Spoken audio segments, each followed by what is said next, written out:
SK மனைவி கிட்ட நலம் விசாரிச்ச நடிகர் தனுஷ் தாங்கவே முடியாத சந்தோஷத்துல எஸ்கே இட்லி கடை படத்தோட தயாரிப்பாளர் ஆகாஷ் பாஸ்கரன் கல்யாணத்துக்கு வந்திருந்த தனுஷ் எஸ்கே மனைவி கிட்ட நலம் விசாரிச்சப்போ எஸ்கே முகத்துல சந்தோஷம் ததும்பி வழிஞ்சுது.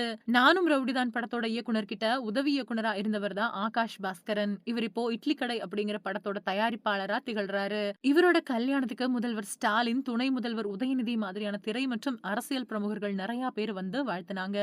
அது மட்டும் இல்லாம இந்த கல்யாணத்துக்கு விக்னேஷ் சிவன், நயன்தாரா வந்திருந்த நிலையில, இட்லி கடை படத்தோட இயக்குனரும், நடிகருமான தனுஷும் இந்த கல்யாணத்துக்கு வந்திருந்தாரு. அவங்க 2 பேரும் பக்கத்துல பக்கத்துல உட்கார்ந்திருக்கக்கூடிய காட்சிகள் இப்போ சோசியல் மீடியாவுல வைரல் ஆயிருக்கு.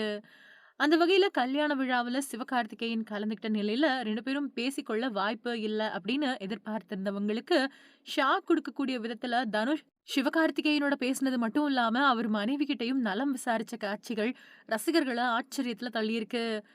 நடிகை நயன்தாரா தனுஷ் அப்புறம் நானும் ரவுடிதான் பட காட்சிகளையும் பாடல் காட்சிகளையும் கொடுக்க 10 கோடி ரூபாய் கேட்டாரு அப்படின்னு கடிதத்தோட ஆரம்பத்திலேயே கஸ்தூரி ராஜாவோட மகன் செல்வராகவனோட தம்பி அப்படின்னு குறிப்பிட்டு நிறைய பேரையும் அப்செட்ல ஆழ்த்தியிருந்தாங்க. இருந்தாலும் தன்னோட அண்ணன் அப்புறம் அப்பாவை விட இப்போ திரையுலகத்துல உச்சியில இருக்கக்கூடிய தனுஷ பாராட்டணும் அப்படின்னு ஒவ்வொருத்தரும் நினைக்கிறாங்க.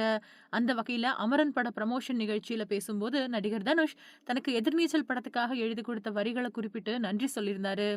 இந்த நிலையில தனுஷ பார்த்துட்டு நயன்தாரா ஒதுங்கி போனது மாதிரி சிவகார்த்திகேயன் போகாம அவரை நேர்ல சந்திச்சு பேசின விஷயம் பரபரப்பை ஏற்படுத்தியிருக்கு.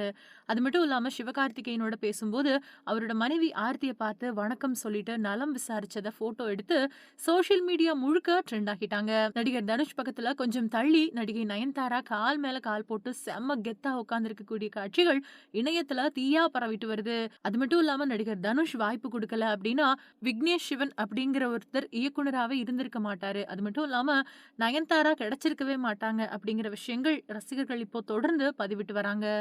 ஓடி ஓடி தூங்காம தம்பி உழைக்கிறான். Selvaraghavan open talk. நடிகர் தனுஷோட அண்ணன், இயக்குனர் அப்புறம் நடிகர் செல்வராகவன் தன்னோட தம்பி நைட்டு பகல் பார்க்காம உழைக்கிறாரு அப்படின்னு சொன்ன சொற்கள் இப்போ இணையத்துல வைரல் ஆயிருக்கு. தமிழ் திரையுலகத்துல முன்னணி இயக்குனர்கள்ல ஒருத்தரா திகழக்கூடிய செல்வராகவன் சில திரைப்படங்கள்ல நடிச்சும் ரசிகர்களோட மனசுல இடம் பிடிச்சிருக்காரு. இவருக்கு அப்படின்னு ஒரு தனி ரசிகர் படையே இருக்கக்கூடிய நிலையில சமீபத்திய பேட்டி ஒண்ணுல தான் தம்பி பத்தி பேசின பேச்சுக்கள் பலரோட கவனத்தையும் ஈர்த்திருக்கு. இவர் இயக்கத்துல வெளிவந்த ஆயிரத்தில் ஒருவன் அப்புறம் புதுப்பேட்டை மாதிரியான படத்தோட 2வது பாகங்களை கேட்டு ரசிகர்கள் இப்போ எப்போ எடுப்பீங்க அப்படிங்கிற கேள்வியை முன் வச்சுட்டு வராங்க. அதை தொடர்ந்து ஆயிரத்தில் ஒருவன் படத்தோட 2ஆம் பாகம் உருவாக இருக்கிறதா அதிகாரப்பூர்வமான அறிவிப்பு வெளிவந்தது. இந்த சூழ்நிலையில நடிகர் தனுஷ் தன்னோட 50வது படமான ராயன் படத்தை தானே இயக்கி நடிச்சிருந்ததால இதுல செல்வராகவன் முக்கியமான கதாபாத்திரத்துல நடிச்சதுக்கு அப்புறமா இந்த படம் 100 கோடி ரூபாய் வசூல்ல சாதனை படைச்சது.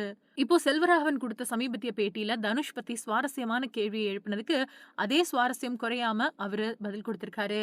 அந்த பதில்ல தன்னோட தம்பி நைட்டு பகல் பார்க்காம உழைக்கிறாரு. தனுஷோட கடின உழைப்ப பார்த்து எனக்கு வியப்பா இருக்கு. அது மட்டும் இல்லாம ராட்சசத்தனமான உழைப்பு அப்படின்னு தான் நான் அத சொல்லுவேன்.